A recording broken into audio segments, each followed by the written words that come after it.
അസ്സലാമു അലൈക്കും വറഹ്മത്തുള്ളാഹി വബറകാതുഹു. എല്ലാ കേരള വിഷൻ ശ്രോതാക്കൾക്കും ഇസ്ലാം അറിവ് എന്ന ഈ മഹത്തായ പ്രോഗ്രാമിലേക്ക് ഹൃദയം നിറഞ്ഞ സ്വാഗതം. അൽഹംദുലില്ലാഹ് അല്ലദീ യുഖല്ലിബുൽ ഖുലൂബ ബിഖുദ്റതി വഅഷ്ഹദു അന്ന സയ്യിദനാ വമൗലാനാ മുഹമ്മദൻ അബ്ദുഹു വറസൂലുഹു സ്വലവാത്തുല്ലാഹി അലൈഹി വഅലാ ആബാഇഹി അജ്മഈൻ. അമ്മാ ബഅദ്. പ്രിയപ്പെട്ട ശ്രോതാക്കൾ, കേരളത്തിലെ ഏറ്റവും വലിയ ജലോത്സവമായ ആലപ്പുഴ നെഹ്റു ട്രോഫിയെക്കുറിച്ച് കേട്ടിട്ടുണ്ടോ? ആലപ്പുഴ നെഹ്റു ട്രോഫി എല്ലാ വർഷവും ഓഗസ്റ്റ് മാസം 2-ാം തീയതി അരങ്ങേറുന്ന പുന്നമടക്കായലിനെ പുളകം കൊള്ളിച്ചുകൊണ്ട് പതിനായിരങ്ങൾക്ക് ആവേശം പകർന്നു കൊടുത്തുകൊണ്ട് നടക്കുന്ന നെഹ്റു ട്രോഫി വള്ളംകളി കേൾക്കാത്തവർ കേരളത്തിൽ കുറവായിരിക്കും. എന്തുകൊണ്ടാണ് ഈ ജലോത്സവത്തിന് നെഹ്റു ട്രോഫി എന്ന് പേര് വീണതെന്നറിയുമോ? 1952 ഭാരതത്തിൻ്റെ പ്രധാനമന്ത്രിയായിരുന്ന ശ്രീ ജവഹർലാൽ നെഹ്റു ഒരിക്കൽ ഈ വള്ളംകളി കാണുവാനായിട്ട് വന്നു. പുന്നമടക്കായലിൽ ആവേശത്തോടെ തുഴയെറിഞ്ഞുകൊണ്ട് തുഴച്ചിലുകാർ വള്ളം അതിവേഗത്തിൽ മുന്നോട്ട് നയിക്കുന്ന ആ കാഴ്ച ഒരു ബോട്ടിൽ അത്ഭുതത്തോടെ പണ്ഡിറ്റ് ജവഹർലാൽ നെഹ്റു നോക്കിയിരുന്നു. ജീവിതത്തിൽ ആദ്യമായിട്ടാണ് അദ്ദേഹം ഇത്തരമൊരു കളി, വള്ളംകളി കാണുന്നത്.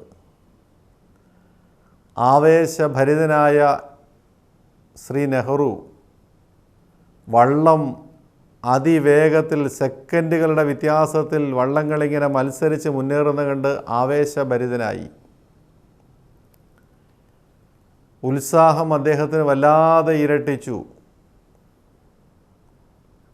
അദ്ദേഹം ആവേശം മൂത്തപ്പോൾ ബോട്ടിൽ നിന്നുമെടുത്ത് പുന്നമടക്കായലിലേക്ക് എടുത്തു ചാടുകയുണ്ടായി. ലോകത്ത് ഒരു ടീമിൽ ഇത്രയധികം ആളുകൾ പങ്കെടുക്കുന്ന ഒരേ ഒരു മത്സരം വള്ളംകളിയല്ലാതെ മറ്റൊന്നുമില്ല.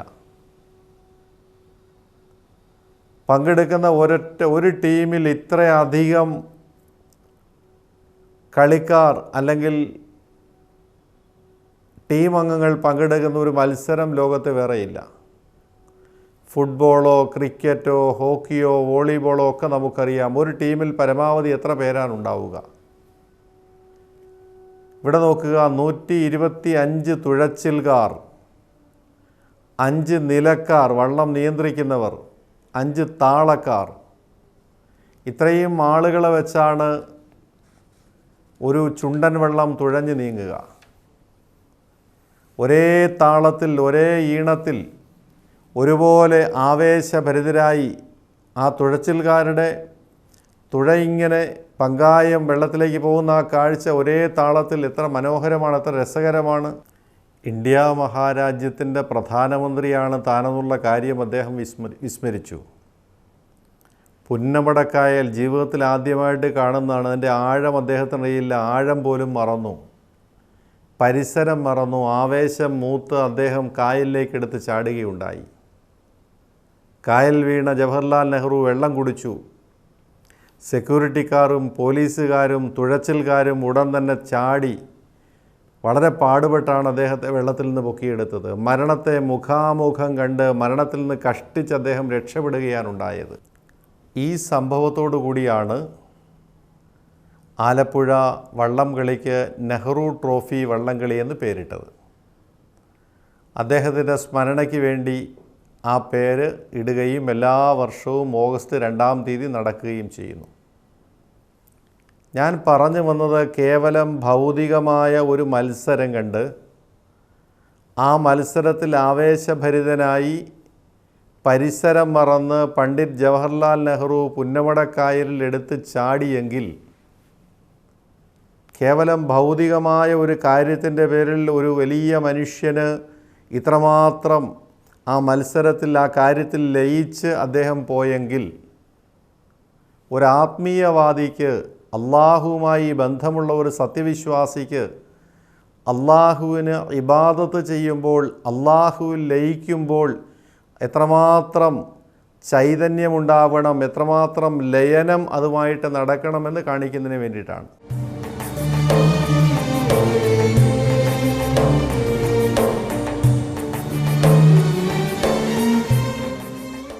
പരമകാരുണികൻ്റെ ദാസന്മാരുടെ 11ാമത്തെ ഗുണം,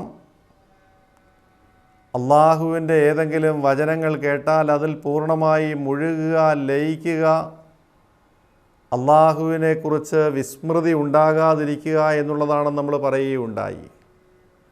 ഇന്നമൽ മുഅ്മിനൂന അല്ലദീന ഇദാ ദുകിറല്ലാഹു വജിലത് ഖുലൂബുഹും വൈദാ തുലിയത് അലൈഹിം ആയാതുഹു സാദതുഹും ഈമാനാ വഅലാ റബ്ബിഹിം യതവക്കലൂൻ. സത്യവിശ്വാസികളുടെ മുന്നിൽ അള്ളാഹുവിൻ്റെ വചനങ്ങൾ ഓതിക്കേൾപ്പിക്കപ്പെട്ടാൽ അവരുടെ ഹൃദയങ്ങളിങ്ങനെ പ്രകമ്പനം കൊള്ളും, അവരുടെ ഈമാൻ ഇങ്ങനെ വർദ്ധിച്ചുകൊണ്ടേയിരിക്കും, തങ്ങളുടെ എല്ലാ കാര്യങ്ങളും ഒരു അള്ളാഹുവിൽ ഭരമേൽപ്പിക്കുകയും ചെയ്യും. നമ്മൾ കഴിഞ്ഞ ആഴ്ച പറഞ്ഞു, മഹാനായ പ്രവാചകൻ സ്വർഗത്തിലെ അനുഗ്രഹങ്ങളെ കുറിക്കുന്ന ആയത്തുകൾ ഖുർആനിൽ ഓതിയപ്പോൾ ആ സ്വർഗത്തിലെത്തിപ്പെട്ട പ്രതീതി അവിടത്തേക്കുണ്ടാകുകയുണ്ടായി. ആ സ്വർഗത്തിൽ നിൽക്കുന്ന പോലെ അനുഭവപ്പെട്ടു. സ്വർഗത്തിലെ പഴക്കുലകൾ പറിച്ചെടുക്കാൻ നമസ്കാരമാണെന്ന് മറന്ന് പ്രവാചകൻ മുന്നോട്ട് ആഞ്ഞു. ഉദ്ഖുലുൽ ജന്നത അൻതും വഅസ്വാജുക്കും തുഹ്ബറൂൻ.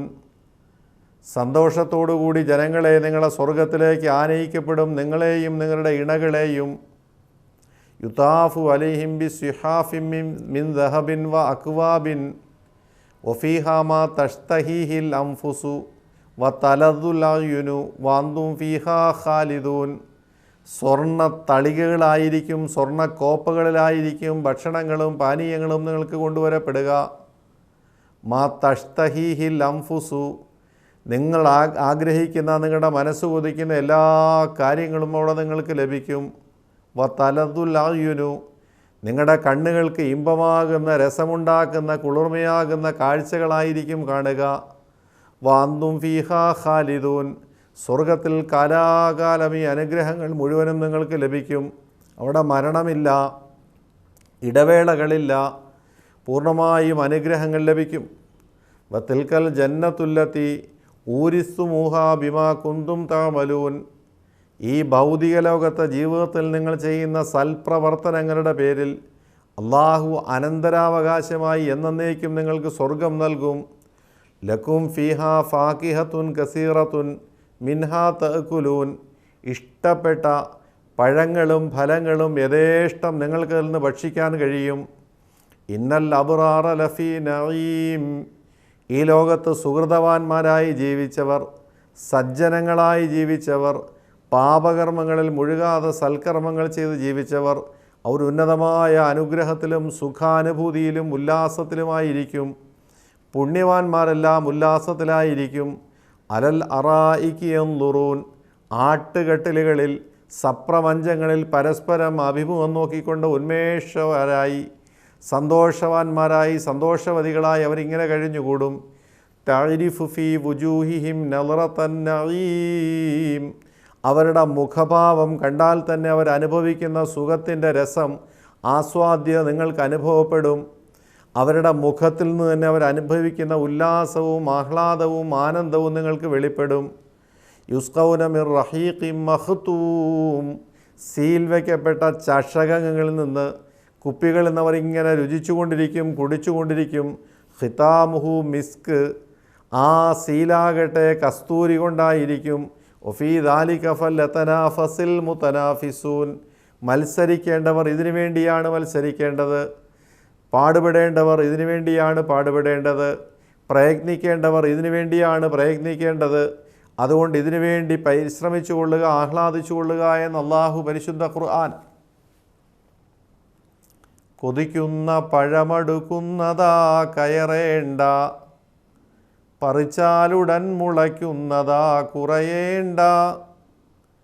അതിലുണ്ട് മുന്തിരിത്തോട്ടവും റുമ്മാനും, രസമുള്ളതാ കദളിപ്പഴം തിന്നാനും.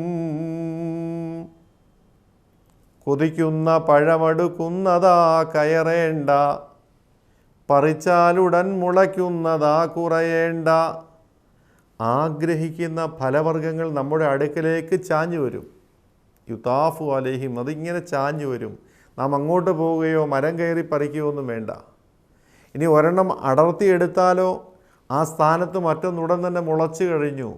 പിന്നെ അത് കായ്ച്ച് തളിർത്ത് പൂത്ത് പാകമാകാനൊന്നും കാത്തിരിക്കേണ്ട, അവിടെ റെഡിയായി എടുത്ത പഴം വന്നു കഴിഞ്ഞു.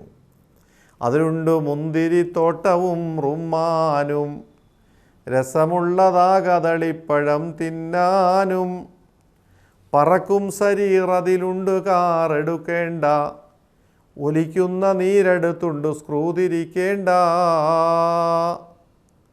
ഇരിക്കുന്ന കട്ടിലാകട്ടെ, കസേരയാകട്ടെ, സപ്രപഞ്ചമാകട്ടെ, താൻ ഇരിക്കുന്ന ആ വസ്തു തന്നെ വാഹനമായിട്ട് രൂപാന്തരപ്പെടും. വാഹനം ഓടുകയല്ല, പറക്കുകയാണ്. കണ്ണെത്തുന്ന ദൂരത്തേക്ക് കൈ ആ നിമിഷമെത്തുകയാണ്. എവിടെ പോകണോ തന്നെയും കൊണ്ട് വാഹനം ഇങ്ങനെ പറന്നുകൊണ്ടിരിക്കും. മറ്റു വാഹനങ്ങളുടെ ആവശ്യമില്ല, പൈപ്പ് തുറന്ന് വെള്ളമെടുക്കേണ്ട ആവശ്യമില്ല. ആവശ്യമുള്ളത് തന്നിലേക്ക് ഒഴുകിയെത്തും. പറക്കും സരീർ അതിലുണ്ട് കാറെടുക്കേണ്ട, ഒലിക്കുന്ന നീരെടുത്തുണ്ട് സ്ക്രൂ തിരിക്കേണ്ട. വിളമ്പേണ്ട നീ അതിൽ പാചകം ചെയ്യേണ്ട, കുൻ എന്ന സ്വിച്ചിതിനൊക്കെയുണ്ടത് കൊണ്ടാ. എന്തു ഭക്ഷണം ആഗ്രഹിക്കുന്നു കുൻ എന്നൊന്ന് പറഞ്ഞാൽ മതി. അതിൽ വിയർത്ത് കഷ്ടപ്പെട്ട് തയ്യാറാക്കി പാചകം ചെയ്യേണ്ട ഒന്നും ആവശ്യമില്ല. ആഗ്രഹിക്കുന്നത് മുന്നിലെത്തും. സ്വർഗം. എന്താണ് സ്വർഗം? സ്വർഗത്തെക്കുറിച്ച് നാം എന്ത് മനസ്സിലാക്കി? സ്വർഗം നിനക്കൊരു മസ്കനായി ലഭിച്ചെങ്കിലേ, ഇവിടെന്തു ക്ലേശം സാരമില്ല നിന്നിലെ. ജനമൊക്കെയും തൃണവൽഗണിച്ചാൽ തന്നെയും, മനം നൊന്തിടേണ്ട തിബുറു തന്ന പിന്നെയും. അല്ലാഹു സുബ്ഹാനഹു വ തആല ആ സ്വർഗത്തിൻ്റെ അവകാശികളായി മാറുവാൻ നമ്മേവരെയും അനുഗ്രഹിക്കുമാറാകട്ടെ.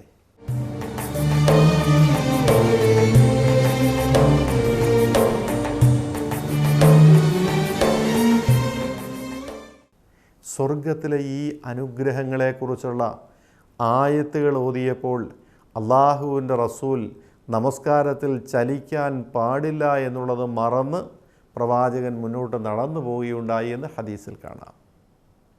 ഈ ഒരു അനുഭവം നമുക്കാർക്കെങ്കിലും വരാറുണ്ടോ?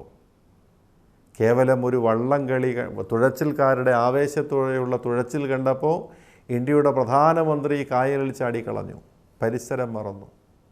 നാം എല്ലാവരും ഈയിടെ കണ്ടതാണ്. കേരളത്തിലെ ഒരു മുൻ വനിതാ മന്ത്രി അവരുടെ ഒരു പാർട്ടി വേദിയിൽ സാധാരണ പാടപ്പെടാറുള്ള ഒരു പാട്ട് കേട്ടപ്പോൾ പരിസരം മറന്ന് അവരാവേശത്തോടെ ചുവടുകൾ വെച്ച് നൃത്തം ചവിട്ടുകയുണ്ടായി. തൻ്റെ പ്രായം മറന്നു, പാർട്ടിയിലുള്ള പൊസിഷൻ മറന്നു, താൻ ആരാണ് എന്താണ് എന്നുള്ളത് മറന്നു. അവിടെ നൃത്തം ചെയ്ത സ്ത്രീകളുടെ കൂട്ടത്തിൽ അവരും കയറി സാരിത്തുമ്പ് എടുത്ത് കുത്തിവെച്ചിട്ട് നന്നായി ഡാൻസ് ചെയ്തു. അവർക്കറിയാവുന്ന പോലെ ഡാൻസ് ചെയ്തു. കേരളത്തിലെ ടി വികൾ മുഴുവനും ചാനലുകളെല്ലാം അത് ഒപ്പിയെടുത്ത് വീണ്ടും വീണ്ടും കാണിച്ചു കൊണ്ടിരുന്നു. ഒരുപാട് ചാനലുകൾ അത് കാണിച്ച് പരിഹസിച്ചു. അവരുടെ പാർട്ടിയുടെ സമുന്നത നേതാവ് രൂക്ഷമായി അവരെ നോക്കിക്കൊണ്ടിരിക്കുന്നുണ്ടായിരുന്നു. ഞാൻ കുറ്റപ്പെടുത്തുകയല്ല, പരിസരം മറന്നുപോകുന്നു. പാർട്ടി വേദിയിൽ സാധാരണ പാടാറുള്ള അവരുടെ പ്രിയപ്പെട്ട ഗാനം പൊന്നരിവാൾ അമ്പിളിയിൽ കണ്ണെറിയുന്നോളെ, ആ പാട്ട് കേട്ടപ്പോൾ പരിസരം മറന്ന് മുൻ വനിതാ മന്ത്രി സ്റ്റേജിൽ കയറി നൃത്തം ചെയ്യുകയുണ്ടായി. ആയിക്കോട്ടെ, കേവലം ഒരു ഭൗതിക കാര്യത്തിൽ, ഒരു ഭൗതിക പരിപാടിയിൽ ഇത്രമാത്രം ആവേശം നേതാക്കൾക്കുണ്ടാകുന്നുവെങ്കിൽ അള്ളാഹുവിൻ്റെ വചനങ്ങൾ കേൾക്കുമ്പോൾ സത്യവിശ്വാസിക്ക് എത്രമാത്രം വ്യത്യാസമുണ്ടാവണം. സത്യവിശ്വാസിക്ക് അവൻ്റെ ഹൃദയം പിടയ്ക്കണം. മിന്നമൽ മുഅ്മിനൂനല്ലദീന ഇദാ ദുക്കിറല്ലാഹു വജിലത് ഖുലൂബുഹും. ഹൃദയമിങ്ങനെ പിടപിടയ്ക്കും, ഹൃദയം പ്രകമ്പനം കൊള്ളും. വൈദാ തുലിയത്ത് അലൈഹിം ആയാതുഹു സാദതുഹും ഈമാന. അള്ളാഹുവിൻ്റെ വചനങ്ങൾ ഓതി കേൾപ്പിക്കുമ്പോൾ ഈമാൻ ഇങ്ങനെ വർദ്ധിക്കും, വിശ്വാസം വർദ്ധിക്കും. ഈ ഒരു അവസ്ഥ ഉണ്ടാകുന്നുണ്ടോ? അള്ളാഹുവിനെക്കുറിച്ച്, അള്ളാഹുവിൻ്റെ വചനങ്ങളെക്കുറിച്ച്, മഹാനായ പ്രവാചകനെക്കുറിച്ച്, ആഖിറത്തെക്കുറിച്ചൊക്കെ പറയുമ്പോൾ ഈ ഒരു ആവേശവും ആകാംക്ഷയും ഉണ്ടാകുന്നുണ്ടെങ്കിൽ നീ സത്യവിശ്വാസിയാണ്, നീ ദൈവദാസനാണ്, നീ വന്ത അഹദുമിൻ ഇബാദിർ റഹ്മാൻ, പരമകാരുണികൻ്റെ ദാസന്മാരിൽപ്പെട്ട ഒരാളാണ് നീയും. അള്ളാഹു അനുഗ്രഹിക്കുമാറാകട്ടെ. ഒരിക്കൽ റസൂലുള്ളാഹി സ്വല്ലല്ലാഹു അലൈഹി വസല്ലം സ്വഹാബത്തുമായിട്ട് നമസ്കരിച്ചു. നമസ്കാരം കഴിഞ്ഞ് അവിടെ നിന്ന് പറയുകയുണ്ടായി, ഇന്നി റഅയ്തു നാറ. നമസ്കാരത്തിൽ നരകത്തെക്കുറിച്ചുള്ള ആയത്തുകൾ ഓതിയപ്പോൾ നരകം മുന്നിൽ കാണുന്നത് പോലെ എനിക്ക് തോന്നി. മാത്രമല്ല ഞാൻ കണ്ടു. ഫലം അറ കൽ യൗമി മന്ദറൻ ഖത്തു അഫ്ല. ഇത്ര ഭീകരമായ, ഇത്ര ഭയാനകമായ, മർമ്മഭേദകമായ ഒരു കാഴ്ച ഞാൻ എൻ്റെ ജീവിതത്തിൽ കണ്ടിട്ടില്ല. നമസ്കാരത്തിൽ പ്രവാചകൻ നരകം കണ്ടു. വറഅയ്തു അക്സറ അഹ്ലിഹ നിസ. ഞാൻ നോക്കുമ്പോൾ നരകത്തിൽ അധികവും നരകവാസികൾ സ്ത്രീകളാണ്. ഖാലു ബിമയാ റസൂലല്ലാ. ഇത് കേട്ട അനുയായികൾ ചോദിച്ചു, അള്ളാഹുവിൻ്റെ റസൂലെ, നമ്മുടെ സഹോദരിമാർക്കല്ലേ നമ്മേക്കാൾ ദൈവഭയമുള്ളത്? അവർക്കല്ലേ കൂടുതൽ അള്ളാഹുവിനെക്കുറിച്ചുള്ള പേടിയും ആരാധനകളും ചിന്തകളും ഉള്ളത്? പിന്നെ എങ്ങനെയാണ് അവർ അധികം നരകത്തിൽ വരിക? ഖാലബി കുഫ്രിഹിന്ന. അവരുടെ നന്ദികേട് കൊണ്ടാണ് അങ്ങനെ സംഭവിക്കുന്നത്, നന്ദി കെട്ടവരായി പോയതുകൊണ്ടാണ് അങ്ങനെ സംഭവിക്കുന്നത്. സ്വഹാബത്ത് ചോദിച്ചു, ഖീല യക്ഫുർന ബില്ലാ. അള്ളാഹുവിനോട് കാണിക്കുന്ന നന്ദികേടാണോ സ്ത്രീകൾക്ക് കൂടുതലുണ്ടാവുക? കാലപ്രവാചകൻ പറഞ്ഞു, ലാ, അതല്ല. യക്ഫുർണൽ അഷീർ. തൻ്റെ ഭർത്താവിനോട്, തൻ്റെ ഇണയോട് നന്ദികേട് കാണിക്കും. നോക്കുക, യക്ഫുർണൽ ഇഹ്സാൻ. അവൻ ചെയ്തു തരുന്ന നന്മകൾ മറന്നുപോകും. Love Ahsan ദൈല യഹ്ദാഹുന്ന Dahra. നീ ഒരുപാട് കാലം നിൻ്റെ ഭാര്യയ്ക്ക് ഒരുപാട് ഉപകാരങ്ങൾ, അവളുടെ ആവശ്യങ്ങൾ നിർവഹിച്ചു കൊടുത്തു എന്ന് വിചാരിക്കുക. സുമ്മ റഅത് മിൻക ഷൈഅ. അവൾ അവസാനം ഒരു കാര്യം പറഞ്ഞപ്പോൾ നീ അത് സാധിച്ചു കൊടുത്തില്ലെങ്കിൽ, കാലത്ത് അവൾ പറഞ്ഞു കളയും, മാ റഅയ്തു മിൻക ഖൈറൻ ഖത്തു. എനിക്ക് എന്തുപകാരമാണ് നിങ്ങൾ ഇന്ന് വരെ ചെയ്തത്? എന്ത് കാര്യമാണ് വാങ്ങിച്ചു തന്നത്? ഞാൻ പറഞ്ഞ ഏത് കാര്യമാണ് താങ്കൾ സാധിച്ചു തന്നതെന്ന് അവൾ ചോദിച്ചു കളയും. ബുഖാരി, മുസ്ലിം ഉദ്ധരിക്കുന്ന ഹദീസാണ്. ഭാര്യമാർക്ക് ഭർത്താക്കന്മാർ എന്തെല്ലാം വാങ്ങിക്കൊടുത്താലും അവസാനം അവൾ പറയുന്ന ഒരു കാര്യം വാങ്ങിക്കൊടുത്തില്ലെങ്കിൽ അവൾ പിന്നെ ഇന്ന് വരെ ഒന്നും ചെയ്തു തന്നിട്ടില്ല എന്നുള്ള തോന്നൽ പോലെ പെരുമാറിക്കളയും. ആയിക്കോട്ടെ, അത് സ്ത്രീകളുടെ കാര്യം, പുരുഷന്മാരുടെ കാര്യം. സഹോദരിമാർ ഭർത്താക്കന്മാരെ അനുസരിക്കണം. ഭർത്താക്കന്മാർ, നിങ്ങൾ മനസ്സിലാക്കണം, രാവിലെ വീട്ടിൽ നിന്നിറങ്ങിപ്പോയി എന്തെല്ലാം ത്യാഗം ചെയ്തിട്ടാണ് നിങ്ങളെ അവർ പോറ്റുന്നത്. കച്ചവടമാകട്ടെ, ജോലിസ്ഥലമാകട്ടെ, മറ്റിടപാടുകളാകട്ടെ, എന്തെല്ലാം ടെൻഷനുകൾ, എന്തെല്ലാം പ്രശ്നങ്ങളുണ്ടായിട്ടാണ് അവർ 10 പൈസ സമ്പാദിക്കുന്നത്. ഭാര്യമാരെയും മക്കളെയും പോറ്റാൻ വേണ്ടി ആരുടെയൊക്കെ വായിൽ നിന്നെല്ലാമാണ് അവർ കേൾക്കുന്നത്. ഏതെല്ലാം സ്ഥലത്ത് അപമാനിക്കപ്പെടുന്നു, എന്തെല്ലാം വിഷമമുണ്ടാകുന്നു, ശാരീരിക ക്ലേശമുണ്ടാകുന്നു. എന്നിട്ടാണ് നിങ്ങളെ പോറ്റുന്നത്. അപ്പോൾ സ്വാഭാവികമായിട്ടും നിങ്ങൾ അവരോട് കുറേ കൂടി അനുസരണയും അവരെ ശുശ്രൂഷിക്കുകയും അവരോട് കൂടുതൽ സ്നേഹത്തോടെ പെരുമാറുകയും അല്ലേ ചെയ്യേണ്ടത്? അതിന് പകരം ഒരു കാര്യം സാധിച്ചു തരാതിരുന്നാൽ അന്ന് വരെ ചെയ്ത ഗുണങ്ങളെല്ലാം ഇല്ലാതാക്കുന്ന തരത്തിൽ സംസാരിക്കുകയാണോ വേണ്ടത്? പോകട്ടെ, അള്ളാഹു സൂക്ഷിക്കാൻ എല്ലാ ദമ്പതികൾക്കും തൗഫീഖ് കൊടുക്കുമാറാകട്ടെ. നമ്മുടെ വിഷയം, മഹാനായ പ്രവാചകൻ നരകത്തെക്കുറിച്ചുള്ള വചനങ്ങൾ പാരായണം ചെയ്തപ്പോൾ നരകം കണ്ടു, അതിലെ കാഴ്ചകൾ കണ്ടു. ഈ ലയനം, ഇങ്ങനെ ലയിക്കാൻ കഴിഞ്ഞാൽ നിങ്ങൾ യഥാർത്ഥ ദൈവവിശ്വാസിയാണ്. നമ്മൾ ഓരോരുത്തരും യഥാർത്ഥ ഇബാദുർ റഹ്മാൻ, പരമകാരുണികനായ അള്ളാഹുവിൻ്റെ ദാസന്മാരാണ്. അള്ളാഹു കബൂലാക്കുമാറാകട്ടെ, അള്ളാഹു അനുഗ്രഹിക്കുമാറാകട്ടെ.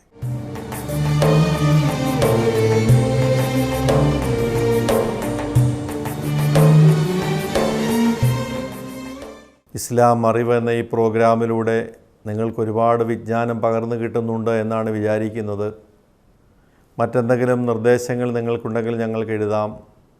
ഈ പറഞ്ഞ കാര്യങ്ങളെക്കുറിച്ചോ അതല്ലാത്ത ഇസ്ലാമിനെക്കുറിച്ചുള്ള സംശയങ്ങളോ നിങ്ങൾക്ക് എഴുതാം. ഇൻഷാ അല്ലാഹ് അവയ്ക്ക് ടി വിയിലൂടെ മറുപടി തരുന്നതാണ്. അൽഹംദുലില്ലാ, ഈ വരുന്ന നവംബർ മാസം അവസാനത്തോടെ ശ്രീലങ്കയിലേക്ക് ഈ വിനീതിൻ്റെ നേതൃത്വത്തിൽ ഒരു യാത്രാസംഘം പുറപ്പെടുന്നു. 4 ദിവസത്തെ യാത്രയാണ്. ഞായറാഴ്ച രാവിലെ ഇവിടെ നിന്ന് പോയിട്ട് ഇൻഷാ അല്ലാഹ് വ്യാഴാഴ്ച തിരിച്ചെത്തും. ശ്രീലങ്കയിലെ പ്രസിദ്ധമായ ആദം അലൈഹിസ്സലാമിനെ സ്വർഗത്തിൽ നിന്നും അള്ളാഹു ഇറക്കിയപ്പോൾ അദ്ദേഹം വന്നിറങ്ങിയത് ഈ മലയിലാണ്. ചരിത്രം നിറഞ്ഞ ആ മല, അതുപോലെ തന്നെ വളരെ പുണ്യമുണ്ടെന്ന് വിശ്വസിക്കപ്പെടുന്ന ജീലാനി മല, ശ്രീലങ്കയുടെ തലസ്ഥാനമായ കൊളംബോ, ടൂറിസ്റ്റ് കേന്ദ്രമായ ക്യാൻഡി എന്നിവിടങ്ങളിൽ ഏറ്റവും മുന്തിയ ഹോട്ടലുകളിൽ താമസിച്ച് ദീനിയായ ചിട്ടകളോടെ ജമാഅത്ത് നമസ്കാരത്തോടെ ഒരുപാട് ഇൽമുകൾ പഠിച്ച് മടങ്ങി വരാൻ കഴിയും. താല്പര്യമുള്ളവർ ബന്ധപ്പെടുക. ഈ യാത്രയ്ക്ക് എല്ലാ ചെലവുമടക്കം ഒരാളുടേത് 35,000 രൂപയാണ്.